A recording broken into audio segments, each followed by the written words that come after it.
Marie. Bonjour. Alors ça y est, c'est le grand départ. Vous avez trouvé votre nouveau chez vous? Oui, direction le bord de mer. Pas loin de la famille et parfait pour profiter de la retraite. Mais bon, il faut vendre ici maintenant. Donc si vous connaissez quelqu'un que ça intéresse... C'est noté. J'ai des amis qui cherchent. En tout cas, vous aviez bien choisi votre quartier.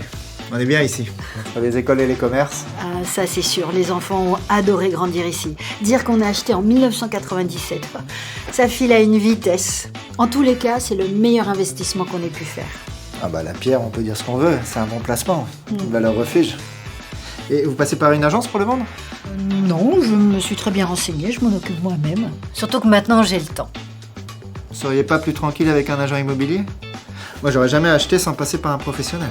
Ah bah sur internet, il y a toutes les informations que je cherche et les outils en ligne m'ont aidé à faire les estimations. Les outils vous donnent une idée générale du prix, mais ils tiennent pas compte des spécificités du quartier.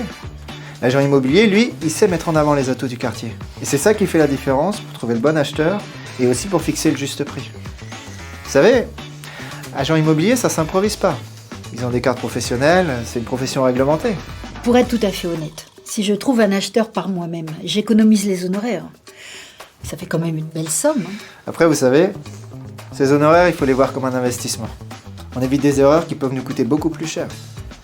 L'agent immobilier, par exemple, il va vérifier la solvabilité de l'acheteur. Et ça, c'est un gain de temps considérable pour trouver le bon.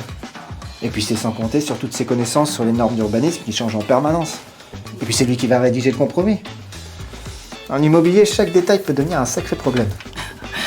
Vous me mettez le doute là. Non mais tenez, au moment où j'ai acheté, il m'a même expliqué comment optimiser fiscalement mon achat. Et il m'a renseigné sur le fonctionnement d'une SCI. Et puis encore dernièrement, il m'a proposé des garanties pour sécuriser mon investissement. L'agent immobilier, il vous suit du début à la fin du projet, et ça c'est rassurant. Et puis bon, quand on achète ou qu'on vend, on a toujours un attachement. Et c'est bien d'avoir un œil extérieur, surtout si c'est celui d'un professionnel. Et vous êtes passé par qui? Par la FNAIM. Ah, ceux qui ont le cube jaune dans la vitrine? Oui, ils sont au coin de la rue. Si vous voulez, je peux même vous donner le contact de mon agent immobilier. Ah bah, avec plaisir.